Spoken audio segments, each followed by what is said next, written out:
Hey, you and I are going on a walk this morning, and during that walk, I'm going to talk through a little bit stream of consciousness about the book that I'm starting to write.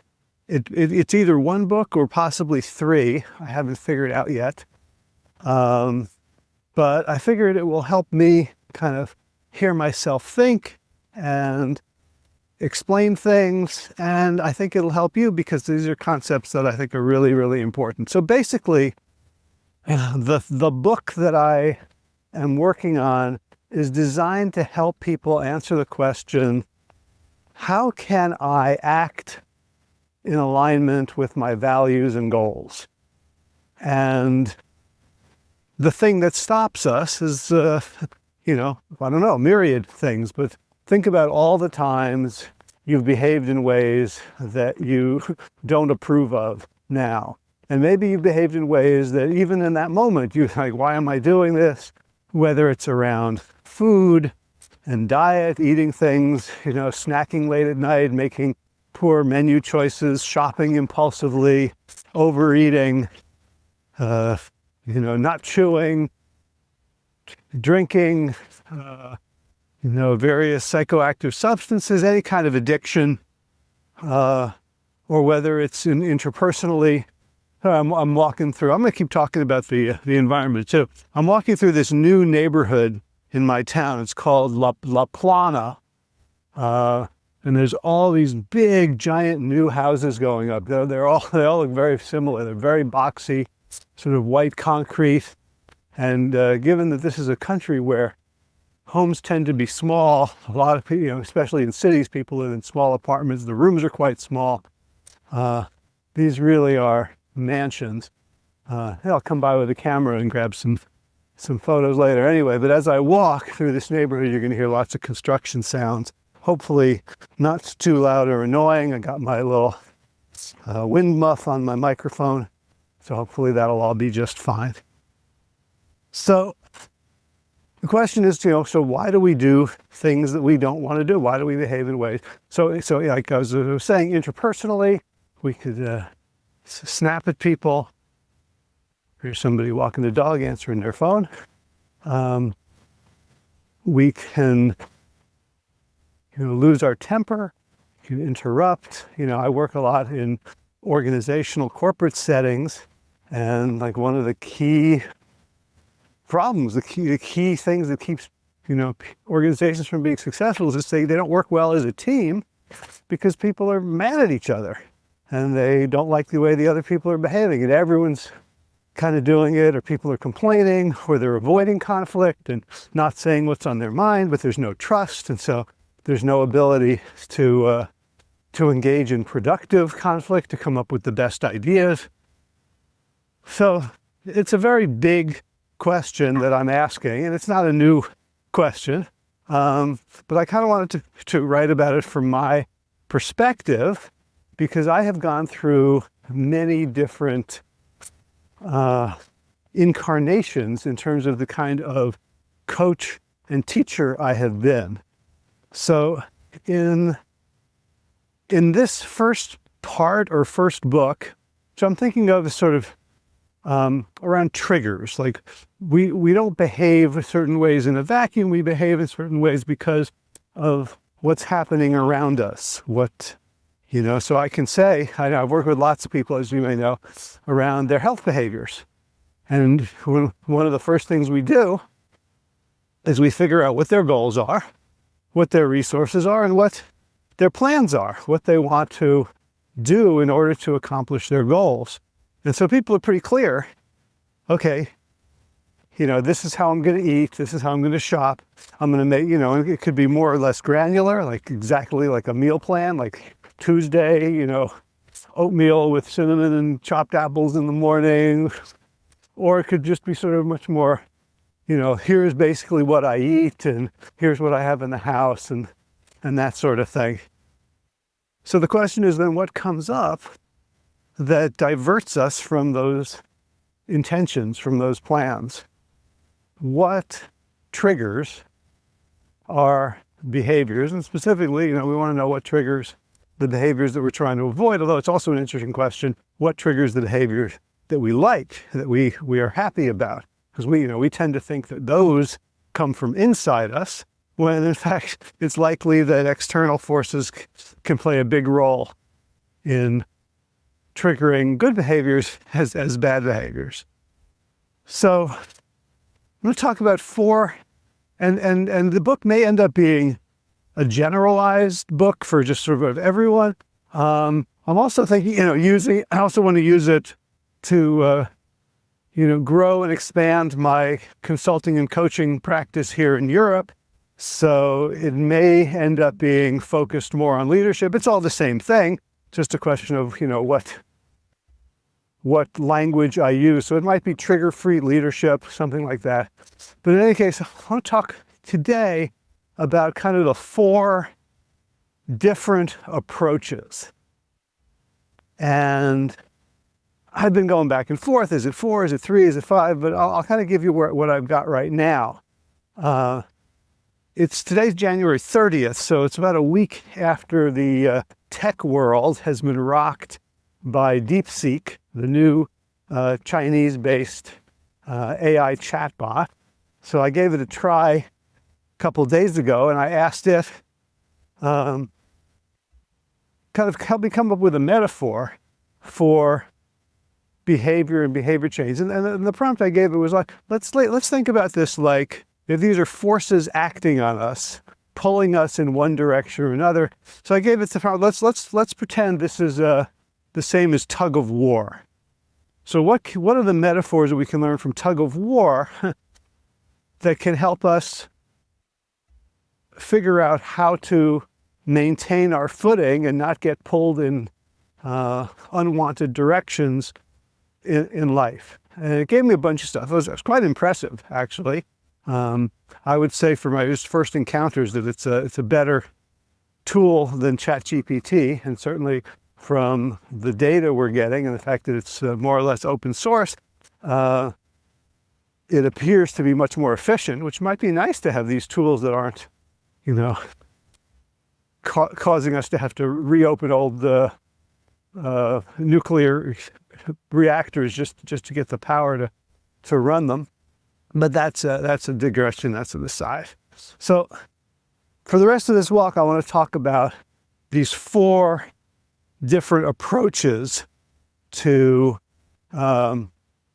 dealing with these triggers so that we can maintain our balance and move in the direction that we want. So the first one has to do with something called allostatic load. And allostatic load is a concept. It says basically, well, let me take a step back. Stress and relaxation. Here's some sort of front-end loader or back-end thing, dumping, digging a big hole and dumping it into the back of a big dump truck. I guess it looks like they're building a new foundation for a new building that's going to go up here. It can put in the sewer and gas lines or whatever. Okay. And there's another construction site coming up. His huge orange cranes. Maybe this wasn't the best route to take, but we'll just pretend it's an ambient walk. Okay, so stress and relaxation. So basically, the stress response is built into just about every living, certainly animal. Plants have different responses to stress too, but we'll stick to animals for the time being, which is the organism, in order to survive, must have a way of assessing its environment and to do something if there's a threat. And the do somethings include sort of freezing so that we are not noticed, that we don't catch a predator's eye, then running away, avoiding, and fighting. So those are the stress responses for an organism to survive. And no species that didn't have those built in would be around because they wouldn't survive long enough to reproduce. So that's the basics of stress. Now I'll talk about allostatic load, which is sort of how much stress has your body accumulated. So stress, the stress response in humans is meant to be acute. So if you think about like a Discovery Channel or National Geographic special about animals in Africa, you'll see the lion or the leopard chasing after a zebra, and the zebra spots the predator and has the stress response and runs away. And the stress response physiologically is doing everything it can to increase the zebra's odds of getting away. So increasing heart rate, breathing, oxygen to muscles, reducing energy expenditures on anything that's sort of long-term so that all the energy can go to this survival. And then when the animal escapes and it's safe, it'll like shake a lot, almost like tremoring, and then it will return to grazing or drinking or grooming or sleeping as if nothing had happened. And that's how our equipment is meant to work. So for a brief period of time, there's high stress, everything gets moving, all these chemicals and hormones get dumped into the body, and they get used up. And when the threat is done, relaxation. And there's lots of, basically nature, when it doesn't present the threat, is basically an environment conducive to relaxation. So seeing long vistas, sunsets, the sound of the ocean, all these things can help trigger the return of the nervous system to a parasympathetic, a relaxing state. That's how it's supposed to work. And one of the reasons it works that way is it seems like most animals, we don't know what their cognition is like, so I'm just going to say what it seems like, that most animals seem to live in the present. That if something's not present, they're not thinking about it. So when the lion or the leopard are gone, the zebra is not thinking about, whoa, what if another lion or leopard comes? No, they're just hanging out with their friends, with the food, with the watering hole, with the grass, whatever their environment is where they are. And that, of course, can be, limiting. If you can't think about anything that's not there, it's hard to, let's say, create art or design computer chips or build rockets or create governments. You're kind of limited in what you can create, which is, why humans have done all those things, and, chimps and bed bugs haven't. But it comes at a cost, and the cost is for human beings, our minds can remain fixated on stressors that are no longer even there, and that they can extrapolate from events that are themselves not lethal. Let's say a critical email from your boss, like that's not going to kill you, but we can extrapolate to getting fired, becoming homeless, starving to death, not being able to provide for our families. Right? My mind can do that in 0 to 60 in 2.3 seconds. If I can even see the name of someone in my inbox, and if I'm in a particular mood, my mind will go to, what did I do wrong? How bad is this going to be? So this human capacity for imagination, for representation, for representational thought,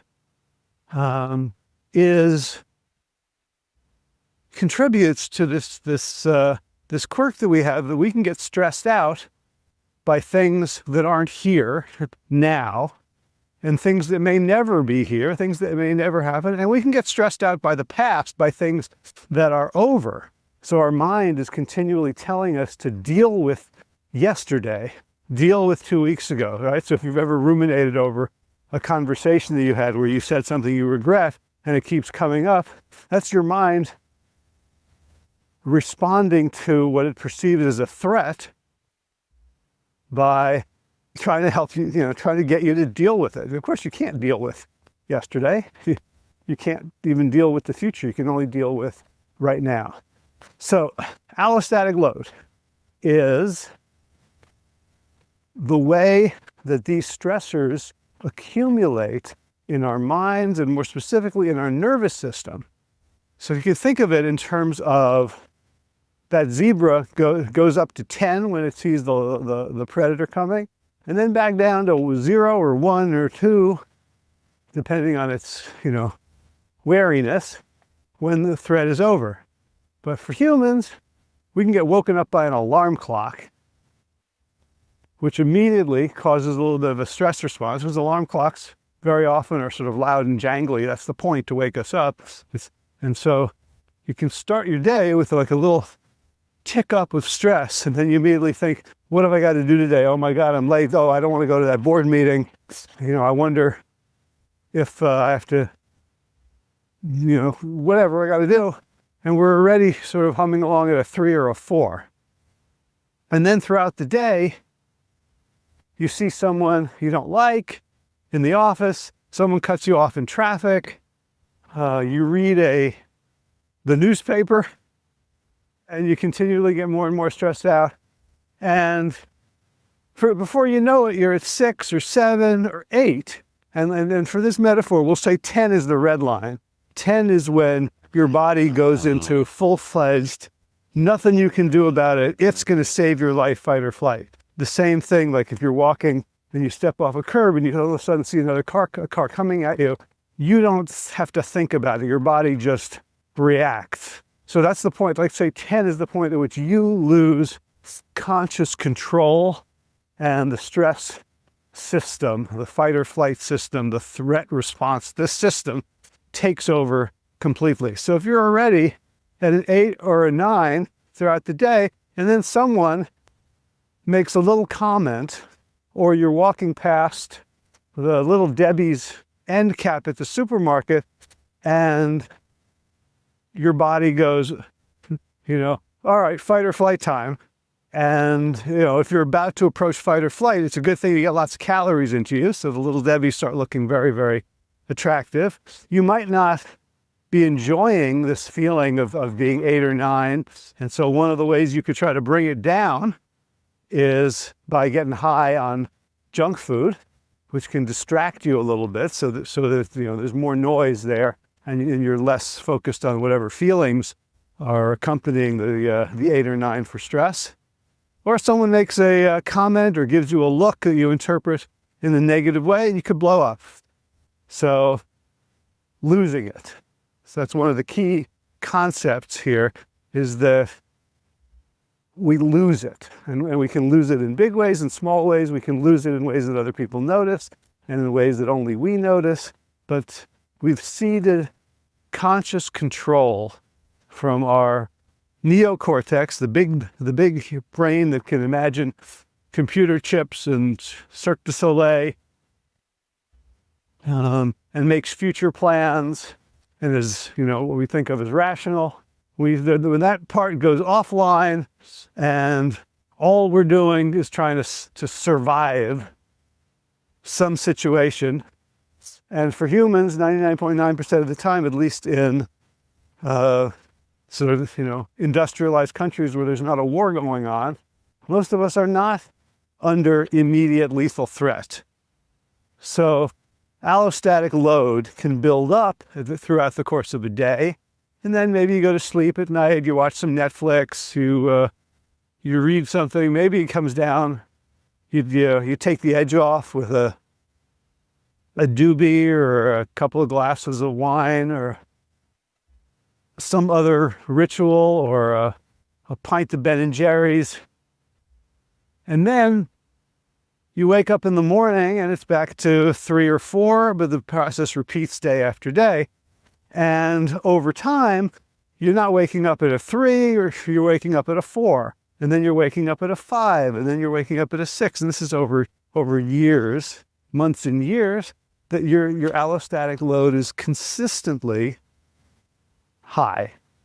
And you're always sort of, there's a famous Spanish movie from, I think, the 90s called Women on the Verge of a Nervous Breakdown.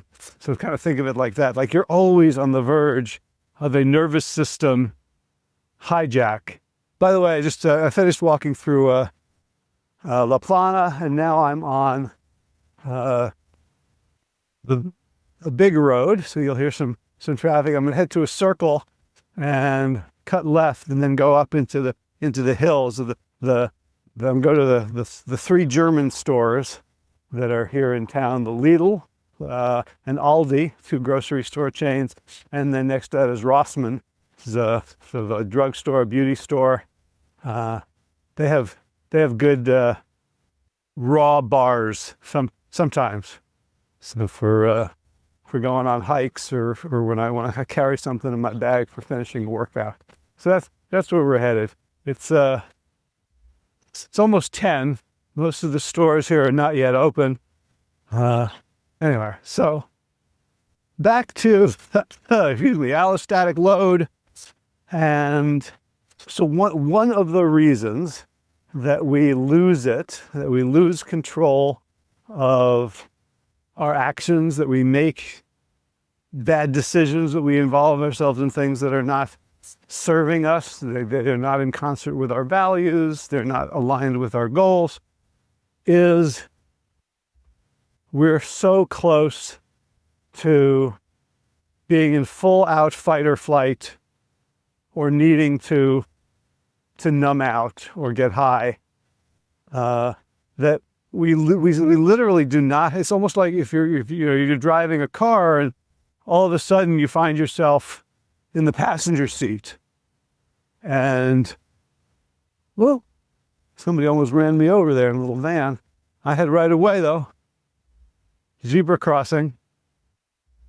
It's almost as if now you're in the passenger seat and someone's telling you, turn the steering wheel, step on the brake, step on the gas. And you're like, dude, I can't. I literally can't. I don't have the resources to make this vehicle go. I'm a passenger. I'm a prisoner in it. And sometimes when it gets really bad, it can feel like you're, zip tied and duct taped in the trunk. And the thing is just going everywhere without you, and there's nothing even you can do about it. So one of the ways, and I would say this is when this feels like it's the case, this is where I start with people. And this used to be like the way I did it. So this is, I'm kind of giving you these different layers and levels. They're all valuable. They all have their place. There was a time when I thought each one was the answer. And one of the reasons I'm writing this book is that, as you'll see, that a lot of self-help and even professional is based on like your model of what the human being is and what behavior is. And so it tends to limit itself to just one or two of these. So this idea of lowering your allostatic load is a big part of reducing your triggers, of reducing the power of triggers to actually affect you, right? If you're always at an 8 or a 9, then teeny little triggers can mess with you. If you're at a 3 or a 4, you're much more robust. You can handle people's, nasty emails. You could shrug off someone cutting in front of you in traffic. You're much more resilient and robust. So a lot of the book is going to be about how do you lower your allostatic load? What can you do? And I'm not going to go into too much about what the solutions are, because that's kind of for the book. And if you know me and you've listened to the podcast, I've talked to a lot of people, and you probably know a lot of ways. Meditation, exercise, breath work, right? So just to give you one example, when your inhales are longer than your exhales, you're increasing the energy available to your body and you're increasing your heart rate. When your exhales are longer than your inhales, you are signaling relaxation. So you could try it right now. Imagine breathing, let's say, for a count of 10 total, in for 4, out for 6. And you may notice that a little bit of tension kind of leaks out of your body.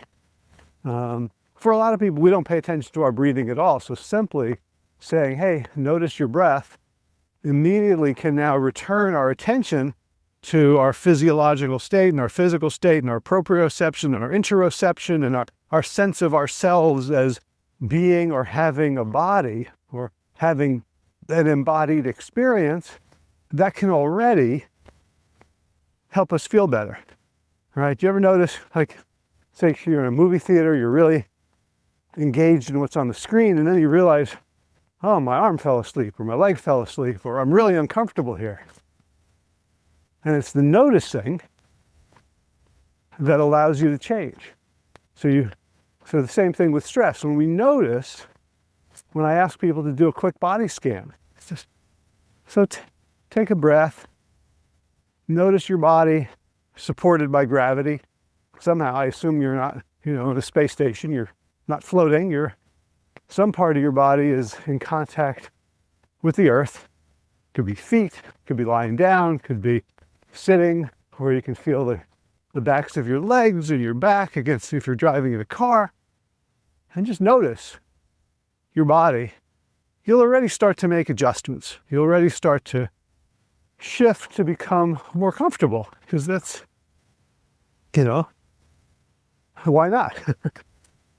That's a very natural thing to do when something, we point something out to us, when we recognize that something's amiss or not perfect, and it doesn't cost anything, we just fix it. So sit up straighter, or relax the shoulders, or unclench the jaw, or, most of us hold a lot of tension in our foreheads. So if you want to get rid of that tension, try opening your eyes real wide, like you're trying to increase the creases, and then let it go. And you might notice that could help your forehead relax and release a little bit. By the way, that idea of increasing tension to release tension is very profound. Because if I, think about how hard it is to just relax, like, hey, relax, But, so if I tell you, like, all right, your shoulders are probably tense, relax your shoulders, you have a limited capacity to do so. But if I say, raise your shoulders up, hunch them, tighten them up as tight as you can, really, like, send your shoulders to your ears, scrunch them together, and now exhale and release. You will relax more than if I just told you to relax. Because now you have something to push against. You have a frame of reference. So that's is known as progressive relaxation, which involves tension first and then relaxation. And so that's basically how we want to deal with allostatic load. So doing these practices on a regular basis to kind of fortify the nervous system, to regulate its activity, that can help you. Somebody just stopped so I could cross the street. Very, very nice. That was fun. So that'll help you with a lot of triggers that if you're at an 8 or a 9 already, are going to be too much to handle. Right? So you can think of the straw that broke the camel's back. If the camel is unburdened, they won't even notice the straw. So dealing with allostatic load from a physiological perspective, is the first step in becoming a trigger-free human, or a trigger-free leader. I notice as I'm walking, people are walking past me, noticing that I'm speaking. I also have these two microphones on, with the little fuzzy muffs, because we don't call them dead cats because I'm a vegan. And then they look and they see I don't have earbuds in, and then they think maybe he is just talking to himself. At least that's my projection. I obviously have no idea. So I'm approaching the C-32 underpass. So the cheap real estate here, where the big box stores are, is kind of out. So it's this far away, and then there's the highway. And the other side of the highway, I guess, there's all this cheap land. So there's a storage unit, and the larger buildings are here. So that's where I'm heading to right now. Now I'm walking, and I got a backpack, and I'm going downtown after this. It's pretty cold out. It's around 10 degrees Celsius, which I guess is like sort of mid 40s Fahrenheit. So I don't think I'm going to get anything frozen or heavy. It's just some bars and just see what else is doing here. I don't know if my voice sounds different. I'm under the overpass now, maybe a little more resonant. Okay, so that is the first part, the allostatic load, and how by dealing with understanding allostatic load and working consciously, intentionally, consistently to lower it, we can become more resilient to many of the triggers in our life that would otherwise take control and have us responding as if there is a threat that needs to be dealt with, as opposed to, a situation that we can approach with curiosity, compassion, creativity, and courage. You know what? I think this is enough for now. So, well, thank you for joining me on this walk. I hope this has been helpful. So know that at least I got 3 more podcasts coming up where I talk about the other 3 aspects of this first part of the book about triggers, or freeing ourselves from triggers, or trigger-free human, trigger-free leadership. Hey, and if you have good ideas for like titles and subtitles, or anything else, I would love to hear it. You can just email me, hj@plantyourself.com. And I'll talk to you again on another walk. Thank you for joining me. I hope I'll edit this so that it's not too annoying, for my lacunas where I didn't have anything to say. So let me know what you think, if this is a fun way to spend some time with me or not. And of course, I'm going to continue doing the usual format of interviews with fascinating people. But that's about it for today. So as always, be well, my friends.